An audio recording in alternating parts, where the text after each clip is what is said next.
Hi అండి. పుట్టిన పసిపిల్లల్లో jaundice గురించి ఈరోజు తెలుసుకుందాం. జాండీస్ అనేది ప్రతి బేబీకి వస్తుంది. కానీ దానికి ట్రీట్మెంట్ అవసరమయ్యేది మటుకు కొంతమందికి అవసరం పడొచ్చు. మరి రిస్క్ ఫ్యాక్టర్స్ ఏంటి? ఏ జాండీస్ డేంజరస్ అనేది తెలుసుకుంటే ఫస్ట్ 24 అవర్స్‌లో అసలు పసకలు రాకూడదు. అండ్ జనరల్లీ మేము వాల్యూ ఆఫ్ 10-12 అనేది పెట్టుకుంటాము.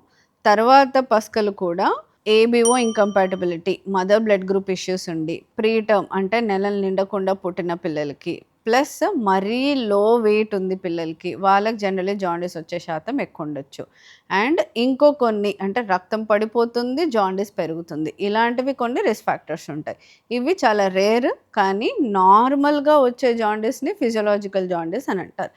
ఎందువల్ల నార్మల్‌గా అందరి పిల్లలకి జాండీస్ రావాలి అంటే, మనకి రక్తం అనేది అంటే ఎర్ర రక్త కణాలనేవి 120 రోజులకి చనిపోతాయి. అదే పసిపిల్లలకి 90 రోజులే. ఇంకా ప్రీమెచ్యూర్ బేబీస్ ఉన్నారు అనంటే వాళ్ళకి 70 రోజుల్లోనే చనిపోవడం అనేది జరుగుద్ది. రక్తం అనేది వాళ్ళకి చాలా ఎక్కువ. ఫీటల్ హిమోగ్లోబిన్ అరౌండ్ 16+ ఉంటుందండి హిమోగ్లోబిన్.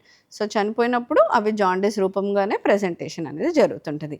ఎక్కడ చనిపోతాయి ఇవన్నీ? లివర్‌లో. మరి పిల్లలకి 1 మంత్ వరకి లివర్ అనేది ఇమ్మెచ్యూర్‌గానే ఉంటుంది. చంటి పిల్లలంటే ఈవెన్ ప్రీమెచ్యూర్ బేబీస్‌కి వాళ్ళ ప్రీటర్మ్ ఇష్యూస్ వల్ల లివర్ ఇంకా ఇమ్మెచ్యూర్‌గా ఉంటుంది. సో, వాళ్ళల్లో ఎక్కువ శాతం చూసే ఛాన్సెస్ ఉంటాయి.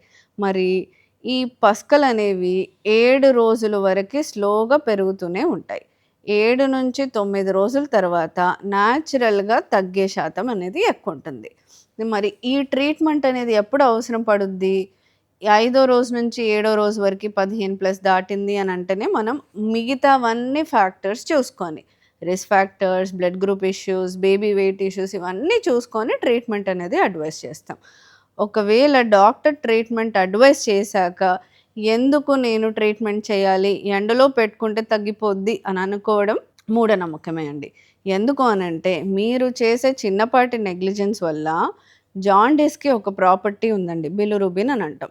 ఈ బిలిరుబిన్ అనేది మెదడులోకి వెళ్ళే శాతం or chances are very high. దానికుండే ప్రాపర్టీనే అది. మరది ఊరికే ఏం చేస్తది? బ్రెయిన్ లోపటికి వెళ్ళాక అక్కడ డిపాజిట్ అవుద్ది. దానివల్ల పిల్లలకి పర్మనెంట్ బ్రెయిన్ డ్యామేజ్ అయ్యే ఛాన్సెస్‌ని పెంచుతాం. అంటే వాళ్ళకి డెవలప్‌మెంటల్ ఇష్యూస్ మిగతా చాలా అయ్యే ఛాన్సెస్ ఉంటాయి. అది వద్దుగా అక్కడికి వెళ్ళింది అనంటే ట్రీట్మెంట్ అనేది ఎవరు చేయడం అనేది కష్టం అవ్వచ్చు. మరి అందరికీ భయపడాలా అనంటే ఫిజియోలాజికల్ జాండీస్‌కి భయపడే అవసరం లేదు. ఫోటోథెరపీ అనేది పెడతాము. సో, అది పెట్టాక తగ్గే chances will be there.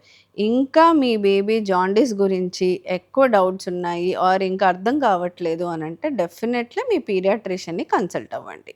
Thank you.